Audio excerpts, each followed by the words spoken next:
Bismillahirrahmanirrahim. Assalamu alaikum. Myself Shanwaz Shahok, clinical instructor with my YouTube channel SS Nursing. Dear students, आज जो है वो हम mental health nursing के जो 25 क्वेश्चंस रिमेनिंग के आज वो कवर करेंगे। 20 जो है वो क्वेश्चंस मैंने पार्ट 1 में दिए थे, तो पार्ट 2 में हम 25 फर्दर MCQs इसके क्लियर करेंगे जो प्रीवियस एग्जाम में आए हुए हैं। तो let's start. MCQs number 21. Which one of the following institute provides counseling for psychiatric patient and children, youth and families?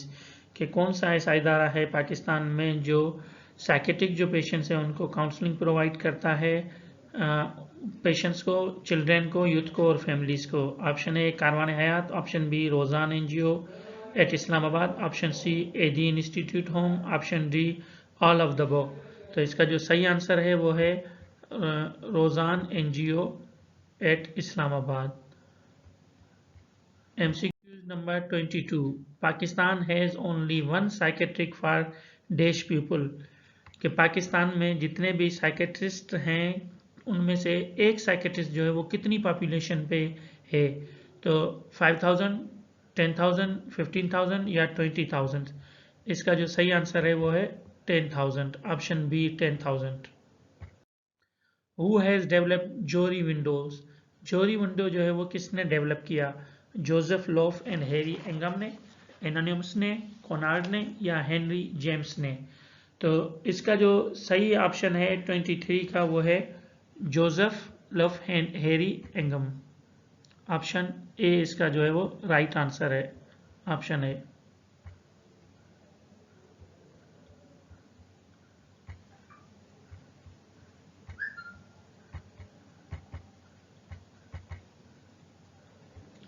MCQ number 24. Why should we become self aware? हमें क्यों self aware जो है वो होना चाहिए? किस लिए? टू इम्प्रूव परफॉर्मेंस, परफॉर्मेंस को इम्प्रूव करने के लिए, टू मैनेज यूर सेल्फ, अपने आप को मैनेज करने के लिए, to understand difference between you and others, के आप में और दूसरों में क्या डिफरेंस है ये समझने के लिए, या to find out inner feelings of the others, या दूसरों की जो है वो इनर फीलिंग्स को जो है वो फील करने के लिए हमें सेल्फ अवेयर होना चाहिए। तो इसका जो सुइटेबल जो आंसर है वो है option D, to find out inner feeling of others. Which of the following quadrant is unknown by the person about him herself which is known by the others?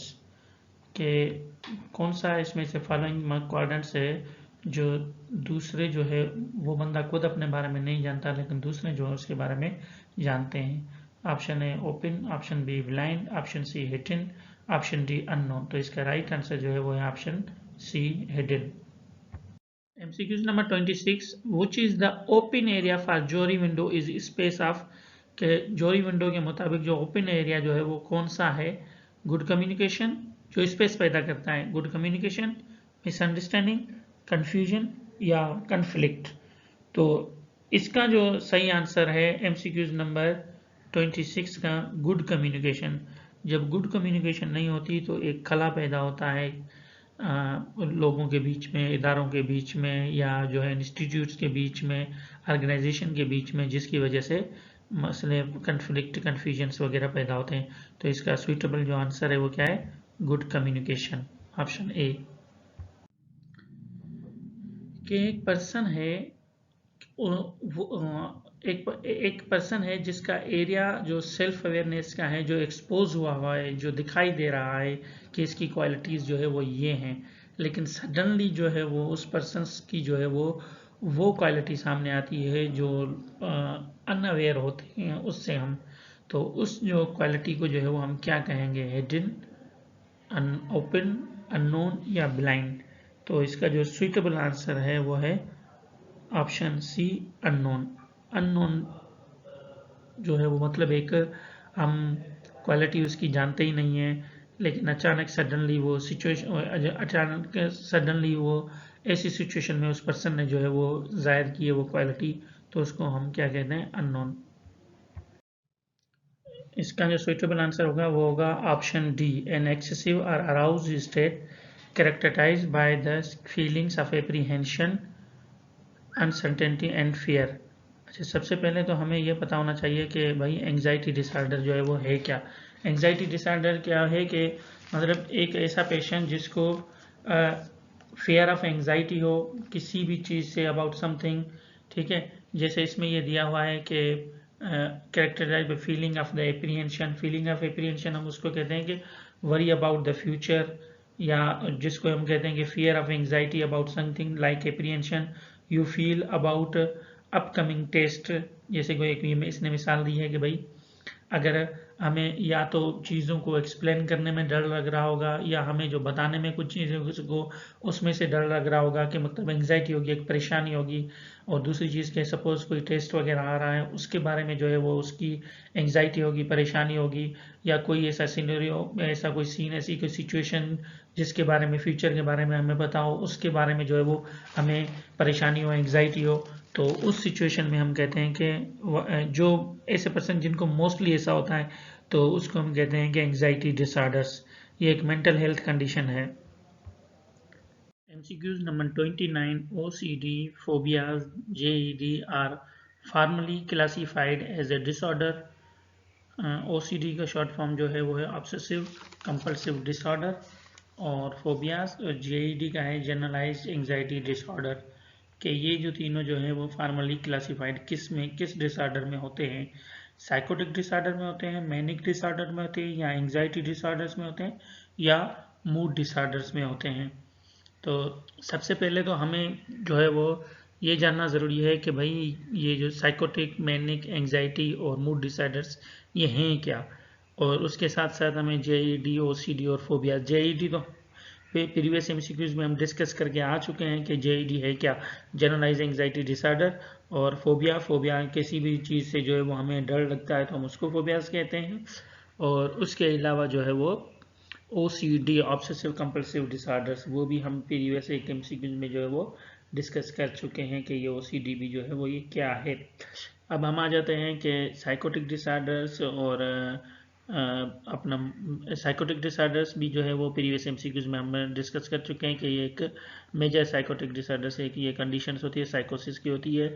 Manic disorders में क्या होता है कि जो patient होता है वो क्या होता है, बहुत ज़्यादा टॉकेटिव होता है, रैपिड स्पीच करेगा, लेकिन उसमें जो उसकी जो थॉट की, एनर्जी की, या मतलब जितनी भी जो भी एनर्जी वगैरह होगी किसी भी एक्टिविटी करने के लिए, वो हाईली जो होगी वो क्या होगी, एनर्जाइज्ड लेवल पे होगी। और एंग्जाइटी डिसऑर्डर, उसमें क्या होता है, type of mental health condition होती है जिसमें बंदा रेस्टलेस होता है, इरिटेबल होता है, टायर्ड होता है, ठीक है। और मूड डिसऑर्डर्स में क्या होता है कि ये भी एक मेंटल हेल्थ डिसऑर्डर से, जिसमें क्या होता है कि डिस्टर्बशंस होती है, ठीक है। सीवियर लॉज में अगर हो तो उसको हम डिप्रेशन कहते हैं, लेकिन अगर हाई लेवल पे हो तो हम उसको कहते हैं कि हाइपोमेनिया कहते हैं, ठीक है। तो इसका जो सही आंसर होगा वो होगा ऑप्शन सी, एंग्जाइटी डिसऑर्डर्स। क्योंकि इसमें जनरलाइज एंग्जाइटी डिसऑर्डर्स आ रहा है, फोबिया आ रहा है, और OCD आ रहा है, ऑब्सेसिव कंपल्सिव डिसऑर्डर्स, तीनों चीज़ें जिसमें आती हैं। तो इसको हम क्या कहते हैं, ऑप्शन, हमारा जो इसमें राइट ऑप्शन क्या है, ऑप्शन सी जो है वो इसका राइट आंसर है, anxiety disorder. MCQs number 30। MCQs number 30 क्या है, इरिटेशनल and very specific fear that persists even when there is no danger to the persons are caught। ये हम डिस्कस कर चुके हैं। ये क्या है कि इरिटेशन हो, वेरी स्पेसिफिक, किसी भी मतलब स्पेसिफिक खौफ हो जो परसिस्ट हो, कंटिन्यूस हो, हालांकि जहाँ पे जो है वो where there is no longer to person danger in to person, जहाँ पे पेशेंट को कोई खतरा भी नहीं हो, तो फिर भी जो है वो ये किस सिचुएशन में होता है, एंग्जाइटी में होता है, डिसोसिएशन में होता है, फोबियाज में होता है, या ऑब्सेशन में होता है। तो ये आपको पता है कि डर, खौफ जो होता है वो अक्सर पर्सनस को होता है, तो वो उस कंडीशन को हम क्या कहते हैं, फोबिया कहते हैं। तो ऑप्शन जो है वो सी इसका राइट आंसर है, phobias. MCQs number 30, 31. Which of the following drug promote relaxation and reducing muscular tension and other symptoms of the anxiety? कि कौन सी ड्रग है जो वो प्रोमोट करती है रिलैक्सेशन को, रिड्यूस कर देती है हमारी जितनी भी मस्कुलर टेंशन वगैरह होती है, या जो भी अदर सिम्टम्स होते हैं एंग्जाइटी के उनको डिक्रीज कर देती है। Anti anxiety drugs, SSRIs drugs, benzodiazepines या ट्राईसाइक्लिक एंटी डिप्रेसेंट्स। तो कौन सी ड्रग ऐसी होती है जो वो हमारे जो अच्छा तो एक चीज़ ये है कि भाई पहले के SSRIs है क्या। SSRIs ये एक होती है सेलेक्टिव सेरोटोनिन रेप्यूटेक इनहिबिटर्स होते हैं, ठीक है, ये एंटी डिप्रेसेंट्स होते हैं, ठीक है। और बेंजोडाइजेपिन ये भी डिप्रेशन की भी एक टाइप की मेडिसिन है, जिसमें क्या करते हैं प्रोड्यूस सेडेशन एंड हाइपोनोसिस जो हो जाते हैं वो करते हैं। और ट्राईसाइक्लिक एंटी डिप्रेसेंट्स क्या होते हैं, जिसको शॉर्ट फॉर्म में क्या कहा जाता है, TCAS भी कहा जाता है। ये मेजर डिप्रेसिव डिसऑर्डर्स के लिए होती हैं, ठीक है। और एंटी एंग्जाइटी ड्रग्स जो एंग्जाइटी को हमारी को क्या करते हैं, रिड्यूस करते हैं। तो इसका जो सही आंसर होगा वो क्या होगा, ऑप्शन जो है वो सी, बेंजोडाइजापिन ड्रग्स जो होती है वो क्या करती हैं कि हमारे जितने भी जो रिलैक्सेशंस हैं उनको प्रमोट करती हैं ड्रग्स, और रिड्यूस कर देती है हमारी जितनी भी मस्कुलर टेंशन वगैरह, मस्कुलर जो भी होते हैं उनको बिल्कुल रिड्यूस कर देगी। और जो एंग्जाइटी के सिम्टम्स होंगे उनको भी जो वो रिड्यूस कर देगी, ठीक है। तो ये एंटी डिप्रेसेंट जो है वो ड्रग है जो प्रोड्यूस करवाती है सेडेशन एंड हाइपोनोसिस, और डिक्रीज करवाती है हमारे जितने भी सिम्टम्स वगैरह होते हैं अपना एंग्जाइटी के, उनको कम करती है। तो कौन सी आती है, बेंजोडाइजोपाइन। तो सबसे पहले हम आ जाते हैं कि भाई ये इसमें कौन सा ऑप्शन जो है वो सही है। तो पैनिक डिसऑर्डर, कंपल्शन, ओबेसेशन या फोबियास।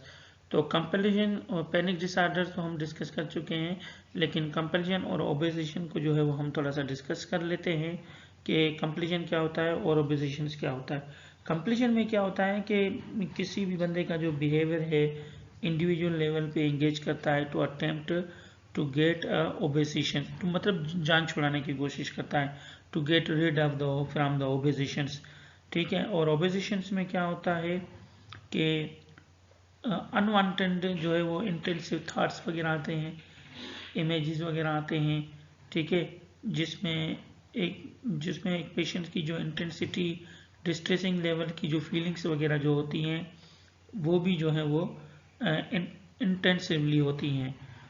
तो इसका जो, और उसके बाद डी है phobia.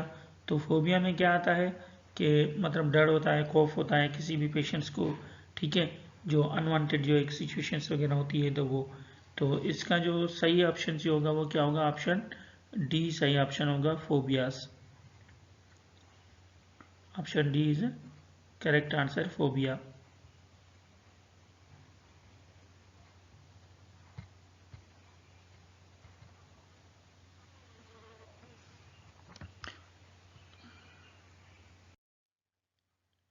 MCQs number 33. DSM stands for Diagnostic Schedule of Medicine, Diagnostic and Statistically Manual, Doctor of Surgical and Medicine, Diagnosis of Suicidal Morbidity।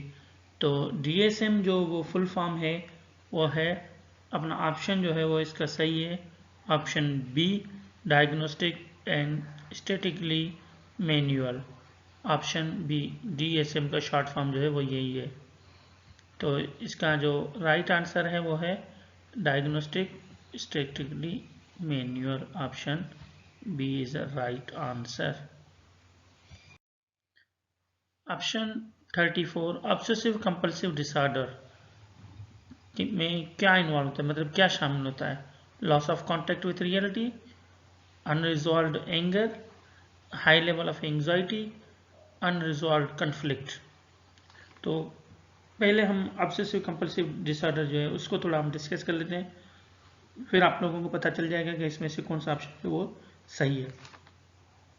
Obsessive compulsive disorder क्या होता है, एक लॉन्ग लास्टिंग डिसऑर्डर जिसमें क्या होता है कि एक पर्सन का जो एक्सपीरियंस होता है किसके बारे में, अनकंट्रोलेबल रिकरेंट थॉट्स आते हैं उसमें, जिसको हम क्या कहते हैं, ओबेसिशंस कहते हैं। इंगेज इन रिपीटेटिवली बिहेवियर, जिसको हम क्या कहते हैं, कंपल्शन कहते हैं। जैसे हम पीछे भी पढ़ के आए कि ओबेसिशन में क्या होता है कि अनकंट्रोल एंड रिकरेंट थॉट्स आ रहे होते हैं, और कंपल्शन में क्या होता है, इंगेज इन रिपीटेटिवली बिहेवियर। तो ये दोनों को मिला के क्या कहते हैं, इसको ऑब्सेसिव कंपल्सिव डिसऑर्डर्स कहते हैं। तो अब आप लोग में जो है वो इसमें से देखेंगे हम कि ऑब्सेसिव कंपल्सिव डिसऑर्डर्स में क्या शामिल होता है। लॉस ऑफ कॉन्टेक्ट होता है, अनरिजॉल्व एंगर होता है, हाई लेवल ऑफ एंग्जाइटी होती है, या अनरिजॉल्व कन्फ्लिक्ट होते हैं। Loss of contact with reality तो वो तो होगा ही नहीं, ठीक है। अनरिजॉल्व एंगर के ऐसा एंगर जो रिजॉल्व ना हो वो भी नहीं है, और अनरिजॉल्व कन्फ्लिक्ट वो भी नहीं है। तो इसका जो सही ऑप्शन है वो क्या है, option C, high level of the anxiety is the right answer. कि ऑब्सेसिव कंपल्सिव डिसऑर्डर में हाई लेवल की एंग्जाइटी जो है वो होती है। उसके MCQs number 35, excessive uncontrollable worry about everyday things is an example of anxiety disorders। के रोज़ाना की बुनियाद पे जिन चीज़ों से जो है वो हमें क्या होती है, एक्सेसिव जो है वो अनकंट्रोलेबल वरी मतलब परेशानी होती है, ज़्यादा एक्सेसिव होती है, जो अनकंट्रोलेबल होती है, वो किस जो है वो एंग्जाइटी डिसऑर्डर की एग्जांपल है। GAD, PTSD, OCD, phobias. GAD generalize anxiety disorder जो हम डिस्कस कर चुके हैं, OCD obsessive compulsive disorders, phobias जिसको हम डर कहते हैं कि किसी भी चीज़ से डर हो, उसको भी हम डिस्कस कर चुके हैं। तो हम थोड़ा सा डिस्कस कर लेते हैं कि इसको PTSD है क्या। असल में PTSD जो है वो है पोस्ट ट्रॉमेटिक स्ट्रेस डिसऑर्डर्स, जिसमें क्या होता है कि कुछ लोग develop in some people who have experience shocking, scary और डेंजर्स। कि कुछ लोगों को जो होता है क्या होता है कि एक्सपीरियंस जो हो जाता है, मतलब उस चीज़ से गुजरते हैं, शॉकिंग से, किसी चीज़ से डर से, या किसी कोई जो है ख़तरनाक जो है वो इवेंट या सूरत हाल होती है उसमें से गुजरते हैं, तो फिर उनको जो है वो पोस्ट ट्रॉमेटिक डिसऑर्डर्स हो जाता है। ये एक नेचुरल भी है कि इंसान जो है वो किसी भी चीज़ से डरता है, उससे पहले या उसके बाद में, मतलब किसी चीज़ के डर के बारे में हमें पहले ही पता चल जाए, या उस चीज़ से हम गुजर जाते हैं तो फिर उसके बाद, तो उसको हम क्या कहते हैं, पोस्ट ट्रॉमेटिक जो है वो स्ट्रेस अपना डिसऑर्डर्स कहते हैं। अच्छा, दूसरी चीज़ इसमें क्या है, OCD obsessive compulsive disorder. Obsessive compulsive disorder जो है वो हम पीछे वो जो डिस्कस करके आ चुके हैं कि ऑब्सेसिव कंपल्सिव डिसऑर्डर्स क्या होता है। ये एक लॉन्ग लास्टिंग जो है वो डिसऑर्डर्स है, जिसमें पर्सन को क्या होता है कि अनकंट्रोलेबल रिकरेंट थॉट्स आते हैं, जिसको हम ओबेजन कहते हैं, या रिपीटेटिव बिहेवियर जो होते हैं उसमें अगर वो एंगेज होता है तो उसको हम कंपल्जन कहते हैं, ठीक है। तो इसका जो करेक्ट आंसर है MCQs नंबर 35 का जो करेक्ट आंसर होगा वो होगा क्या होगा, OCD ऑब्सेसिव कंपल्सिव डिसऑर्डर्स। जैसे हमने ऑब्सेसिव कंपल्सिव डिसऑर्डर्स में ये क्या पढ़ा था कि भाई उसमें क्या आ जाता है कि पर्सन्स को क्या। MCQs number 36, ablutophobia may be defined as fear of washing and bathing, fear of pain, fear of open high places, या fear of eats। तो एब्लुटोफोबिया होता क्या है, असल में ये एक स्पेसिफिक टाइप है फोबिया की, जिसमें क्या होता है कि पेशेंट्स एक्सट्रीम फेयर होता है पेशेंट्स को, किस चीज़ से होता है, बाथिंग, क्लीनिंग या वॉशिंग से, ठीक है। ये जो फियर होता है ये अनरीजनेबल होता है, मतलब बगैर किसी रीज़न के जो है वो ये खौफ होता है। तो इसका जो सही आंसर होगा वो क्या होगा, option A, fear of washing and bathing. MCQs number, a patient diagnosed with obsessive compulsive disorder OCD continuously carries a toothbrush and will brush and up to 50 times each day. The healthcare provider understands that the patient's behavior is an attempt to accomplish which of the following। कि एक patient है जिसको diagnose हुआ है कि ये obsessive compulsive disorders है, जिसमें हमने पढ़ा था कि रिकरेंट जो है वो इसमें थॉट्स आते हैं, रिकरेंट जो है वो अपना अनकंट्रोलेबल और रिकरेंटिंग थॉट्स वगैरह होते हैं, या रिपीटेटिव बिहेवियर जिसमें आता है। अब ये यहाँ पे भी ये वही कर रहा है, रिपीटेटिव बिहेवियर कर रहा है। क्या कर रहा है, कंटिन्यूसली कैरीज अ टूथब्रश, जो टूथ ब्रश उसके पास है, और वो क्या कर रहा है कि कंटिन्यूसली मतलब दिन में जो है वो 50 मरतबा जो वो क्या कर रहा है, ब्रश कर रहा है। अब the health care provider understand कि वो समझ रहा है, जो हेल्थ केयर जो उसको दे रहा है वो समझ गया है कि पेशेंट्स का जो बिहेवियर है is attempt to accomplish which of the following, कौन सा जो है वो नीचे से जो है वो बिहेवियर है, avoid interacting with others, relieve anxiety, promote oral health, या डी एक्सपीरियंस प्लेजर। अब ऑप्शन ए क्या कह रहा है कि अवॉइड इंटरेक्टिंग विथ अदर्स, मतलब ये इसलिए कर रहा है ताकि दूसरों से मैं जो है वो अवॉइड करूँ खुद को, मतलब उनके साथ मेरा इंटरेक्शन हो। बी में रिलीव एंग्जाइटी, या अपनी एंग्जाइटी जो है वो दूर करने के लिए कर रहा है। प्रोमोट ओरल हेल्थ, अपनी हेल्थ को ओरल करने के लिए कर रहा है। या एक्सपीरियंस प्लेजर्स, मतलब ऐसे ही जो है वो एक उसका अपना प्लेजर्स वगैरह के लिए जो वो उसमें से गुजरने के लिए वो कर रहा है। तो ऑब्सेसिव कंपल्सिव डिसऑर्डर है ये।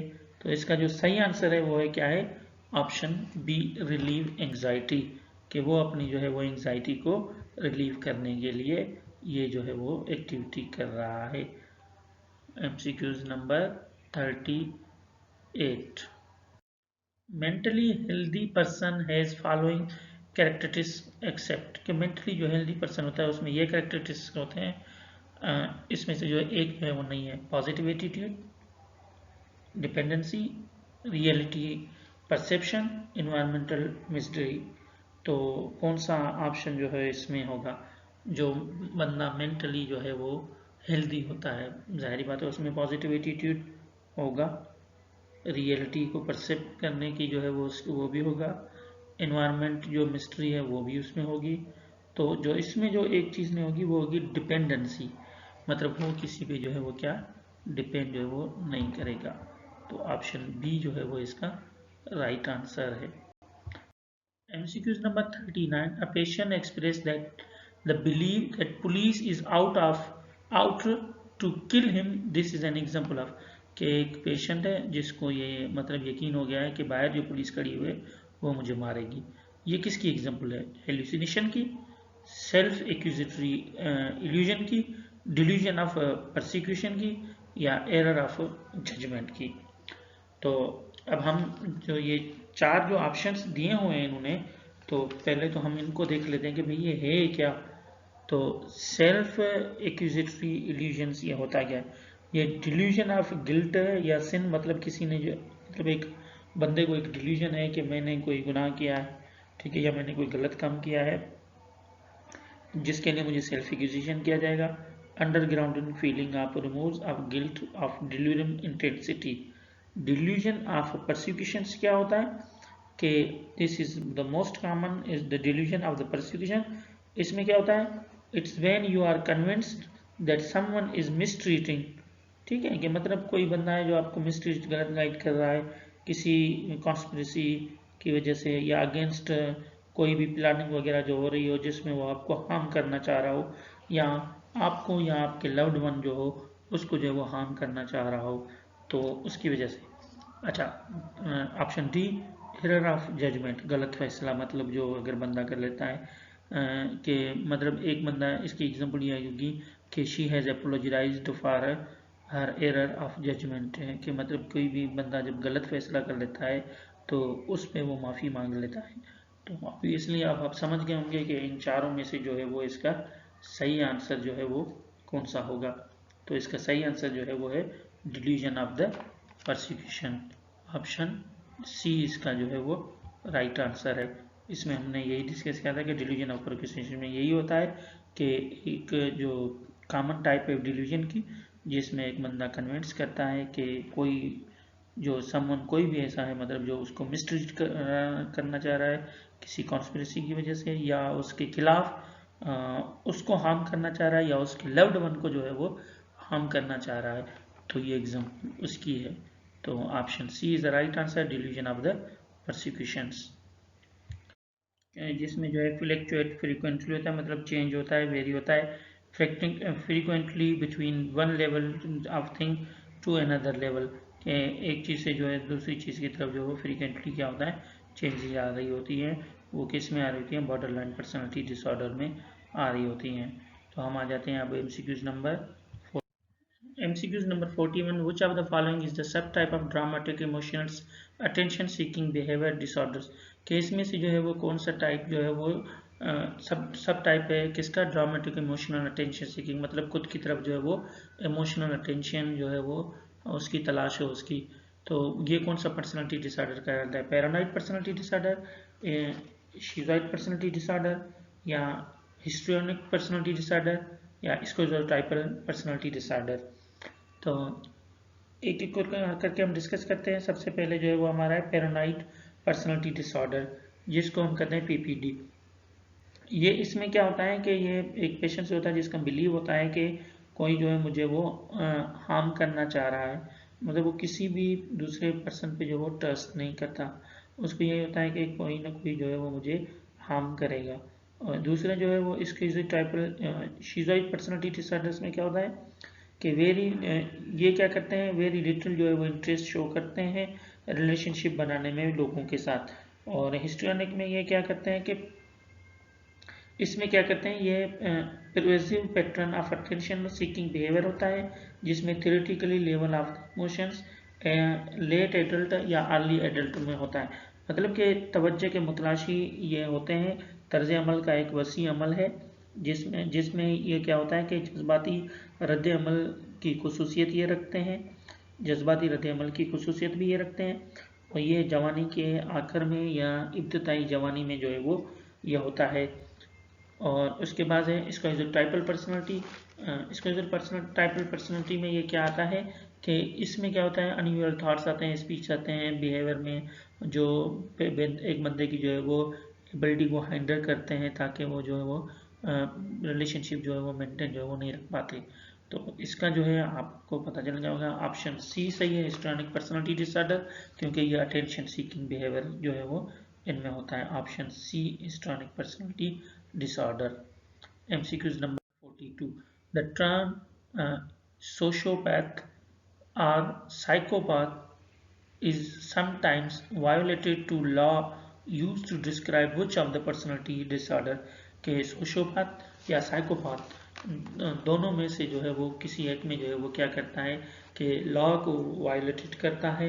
ये पर्सनालिटी डिसऑर्डर्स जो है वो कौन सी होगी, हिस्ट्रियोनिक पर्सनालिटी डिसऑर्डर हम पढ़ चुके हैं, पैरानॉइड भी हम पढ़ चुके हैं, शिज़ोइड पर्सनालिटी भी पढ़ चुके हैं, और उसके बाद कौन सी आ रही है, एंटी जो है वो सोशल जो है वो personality disorders.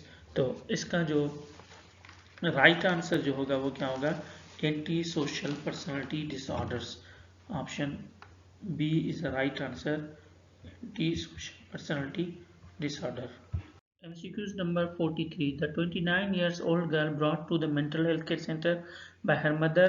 Her mother is expressing that she usually does not focus on the surrounding things. She rarely takes meal and does not perform her activities in a well manner. This condition is called कि 29 years की जो है वो girl है, जिसको hospital mental health hospital centre में लाया गया है, जिसकी मदर ये कंप्लेन कर रही है कि जो ये लड़की ये जो जिसको लाया गया है वो फोकस नहीं कर रही, जितने भी उसके इर्द गिर्द में जो चीज़ें हो रही हैं, और ना ही वो जो है वो खाना प्रॉपरली ले रही है, तो ये और ना ही किसी एक्टिविटीज़ में जो है वो परफॉर्म कर रही है। तो इस कंडीशन को हम क्या कहते हैं, न्यूरोसिस, साइकोसिस या न्यूरोटिक डिप्रेशन या साइकोटिक जो है वो डिप्रेशन। तो इसका जो राइट आंसर है वो है साइकोटिक जो है वो depression, option D psychotic depression. Neurosis, साइकोसिस या न्यूरोटिक डिप्रेशन, साइकोटिक डिप्रेशन, ये चारे जो है वो पहले ही डिस्क्राइब कर चुका हूँ। MCQ number 44. The ability of individual to see the true nature of something is known as के एक जिसकी एबिलिटी के वो ट्रू नेचर के दूसरे की जो है वो नेचर को जो है वो अच्छे तरीके से जो है वो समझ सकता हूँ, देख सकता हूँ, तो उस बंदे को जो है हम क्या कहते हैं कि मतलब किसी के अंदर की जो है वो चीज़ें जो है वो जान सकता हूँ। कॉम्पिटेंट, इनकॉम्पिटेंट, इंसाइट या इंटॉक्सिएशंस, तो ये चारों चीज़ें भी मैं ऑलरेडी डिस्क्राइब कर चुका हूँ, तो इसका ऑप्शन सी सही है, insight. Which one of the following statement is correct about the communication के communication के बारे में कौन सी statement जो है वो सही है? Communication can solve all problems. Communication is a dynamic or not static. Communication is just an information transfer. या communication is just sharing of the ideas and the thoughts. तो कम्युनिकेशन सिर्फ जो है वो हम इसलिए मतलब सारे प्रॉब्लम सॉल्व कर सकती है, सारे तो प्रॉब्लम मेरे ख्याल में तो कम्युनिकेशन के हवाले से नहीं सॉल्व हो सकते, ठीक है। और कम्युनिकेशन जो है जस्ट इन्फॉर्मेशन नहीं, जस्ट इन्फॉर्मेशन भी एक नहीं है। कम्युनिकेशन जो है वो सिर्फ आइडियाज़ और थॉट्स शेयरिंग का नाम है, नहीं वो भी नहीं है सिर्फ। और communication is a dynamic not static, तो इसका जो यहाँ पे सुइटेबल आंसर है वो है communication is a dynamic not static. Option B सही है कि capable of action or change not fixed, मतलब एक ये इसमें ये सलाहियत होती है कि एक्शन लेने की, कैपेबल होता है, सिर्फ ये नहीं या चेंज करने की भी सलाहियत होती है। ऐसा नहीं है कि सिर्फ फिक्स्ड हो, इसमें मुतहर्रिक नहीं जामे।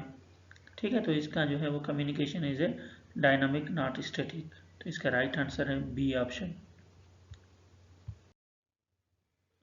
तो डियर स्टूडेंट्स, आज हमने ये 25 MCQs जो रिमेनिंग थे मेंटल हेल्थ नर्सिंग के, वो हमने कंप्लीट कर लिए। अगर आपको इसके जो है वो PDF में नोट्स चाहिए तो डिस्क्रिप्शन में लिंक दिया हुआ है, लिंक पे आप क्लिक करेंगे तो आपको जो है ये नोट्स PDF में मिल जाएंगे। Thank you so much.